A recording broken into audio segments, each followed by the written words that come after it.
de que lado você está. Mas o dia do Senhor virá como um ladrão de noite, no qual os céus passarão com grande estrondo, e os elementos hão de derreter com calor intenso, e a terra e as obras que nela há se queimarão. Visto que todas estas coisas se dissolverão, que pessoas deveis ser em toda santa maneira de viver e piedade, aguardando e apressando-vos para a vinda do dia de Deus, quando os céus, em fogo, hão de ser dissolvidos, e os elementos ao calor intenso derreter-se-ão. Você conseguiu entender que vai tudo queimar? Que dessa vez não vai ser um dilúvio que vai destruir a terra, mas o fogo? E você entendeu que o versículo 11 manda você ser?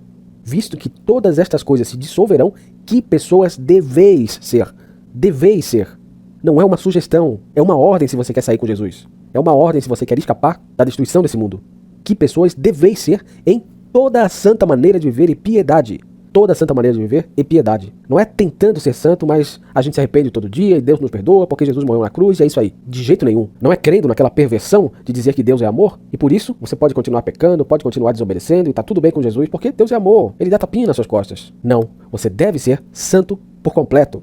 Toda a sua vida não pode ter nada que seja contrário à santidade. Nem nada, nem ninguém. Isso é o dever de alguém que diz que serve ao Senhor. De alguém que diz que ama ao Senhor. Senhor, esse que falou que se me amais, guardai os meus mandamentos. Não caia na onda da sua falsa igreja, que ensina que a gente peca todo dia e que ensina que a gente se arrepende todo dia. Isso é uma blasfêmia contra a palavra. Se eu me arrependo todo dia, é porque eu estou todo dia errando. E eu nunca me arrependi de verdade. Porque se arrepender é parar. Não é diminuir, não é pecar menos, não é parar de desobedecer um pouco. Não. Se arrepender é abandonar o erro, é parar de ofender a Deus com as suas ações.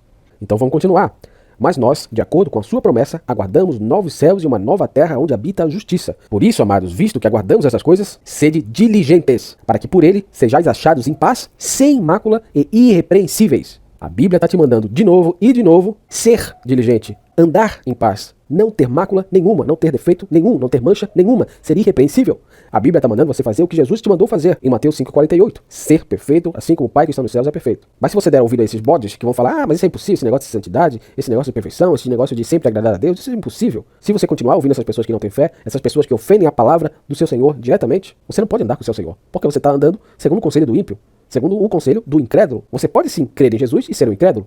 Porque se você crê em Jesus, crê na existência de Jesus e na história dele, mas não crê nas palavras dele, você já é um incrédulo. Incrédulo não anda com incrédulo. Crente não anda com descrente. Fiel não anda com infiel. Você não pode ter mácula na sua vida. Você precisa ser imaculado. Prosseguindo, e considere que a longanimidade de nosso Senhor é a salvação, como também o nosso amado irmão Paulo, segundo a sabedoria que lhe foi conferida, vos escreveu, como em todas as suas cartas fala sobre estas coisas, nas quais há algumas coisas difíceis de entender que os ignorantes e instáveis deturpam, e como fazem também as outras escrituras para a sua própria perdição.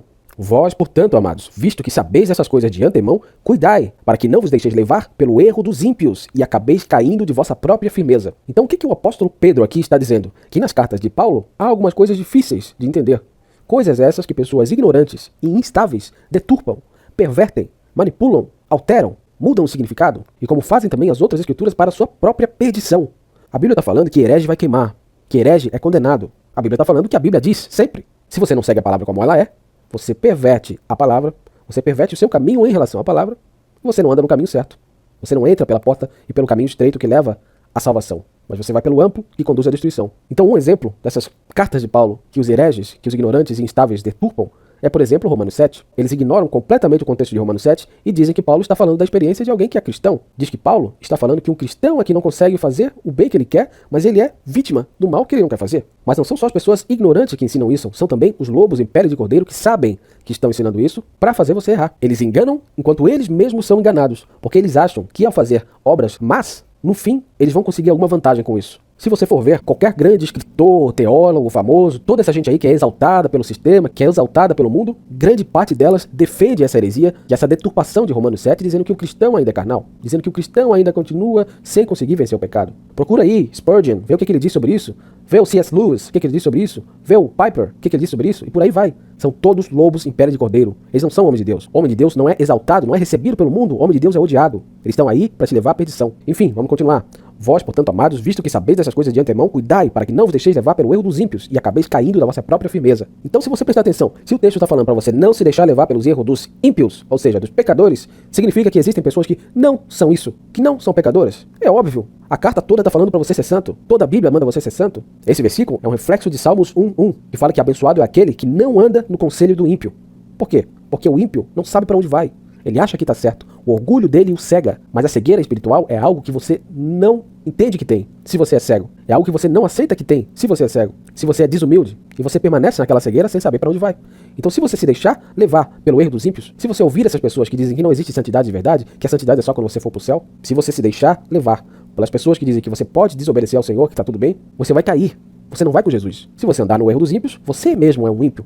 Você mesmo é um filho da ira, e você não tem nada a ver com o Senhor Jesus. Então a Bíblia foi clara e exigiu que você ande limpo e separado de toda sujeira. Porque se você não estiver separado de toda a sujeira, significa que aquela sujeira está junto de você, e você não está mais limpo, você está sujo, você está reprovado. Então a sujeira não é só o pecado, mas são ambientes pecaminosos, são pessoas que não querem largar o pecado, que não querem obedecer ao Senhor, enfim, tudo que é contrário à palavra de Deus. Não estejais unidos em julgo desigual com incrédulos. Lembra que eu falei sobre incredulidade? Que existe cristão que é incrédulo, porque crê em Jesus, mas não crê no poder dele para te libertar de todo pecado, não crê que deve obedecer a palavra dele por completo, não crê que deve ser santo e perfeito diante de Deus. Então o que a Bíblia manda você fazer? Não está unido com essas pessoas, quer usem o nome de Jesus ou não. Pois que companheirismo tem a justiça com a injustiça? Nenhum. E que comunhão tem a luz com as trevas? Zero. Zero. E que harmonia há entre Cristo e Belial? Ou que parte tem o crente com o infiel? Você está entendendo aqui que crer é o antônimo, é o contrário de ser infiel para com Deus? De ser desobediente a Deus? Então existe o que crê e existe o que é desobediente. Não existe o que crê e é desobediente ao mesmo tempo. Não, porque crer de verdade é crer por completo. É viver como a Bíblia te manda viver. Não é só crer na existência de Jesus. Então que parte tem o crente com o infiel?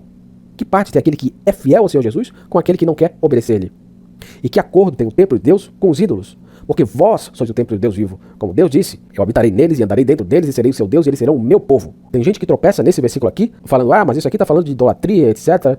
Não, isso aqui é apenas um exemplo de pecado. Todo pecado é impuro. Andar em qualquer tipo de pecado já é infidelidade a Deus. Já é andar em injustiça. Então parem de focar no pecado que é usado como exemplo e perceba que não é esse exemplo específico que vale apenas, mas que ele está dentro de uma categoria que engloba todo tipo de pecado.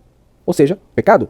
Então, se você quer ser templo de Deus, você não pode ter nada a ver com o mundo, porque Deus é separado da sujeira. Por isso que ele manda você fazer o quê? Portanto, saí do meio deles e separai-vos, diz o Senhor. Diz o Senhor. Não sou eu que estou falando. É o Senhor. Você o ama? Será que você o ama de verdade? Será que ele é o seu Senhor?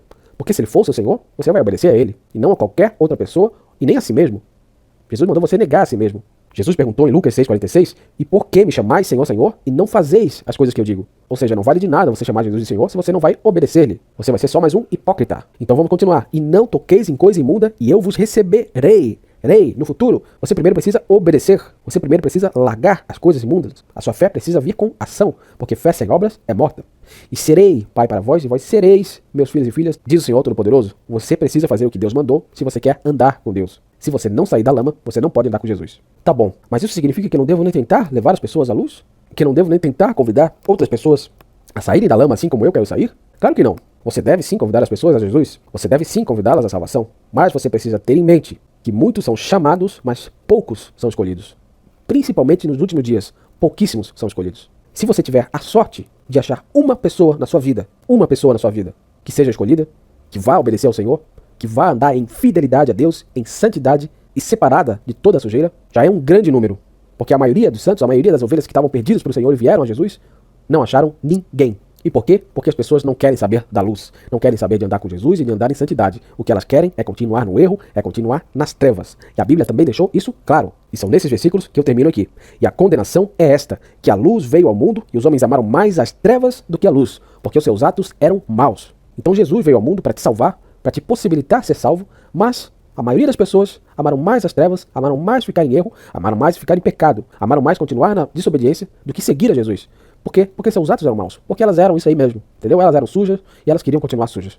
Porque todo aquele que faz o mal odeia a luz e não vem para a luz, para que seus atos não sejam reprovados. Então o pecador, o desobediente, não vai ao Senhor Jesus, porque ele odeia, na realidade, essa ideia de santidade. Ele odeia o Senhor Jesus através das suas ações. Suas palavras, sua boca pode dizer muita coisa, mas são as suas ações que vão te denunciar. Pelos frutos os conhecereis. Então eles não querem nem quiseram ir ao Senhor Jesus, porque aí seus atos seriam reprovados. Eles teriam que parar de pecar, eles teriam que ser repreendidos, eles teriam que mudar, eles teriam que se arrepender de verdade, eles teriam que perder suas vidas carnais e sujas diante de Deus para andar limpo. E isso? Não, eles não vão trocar o pecado por Jesus, até parece.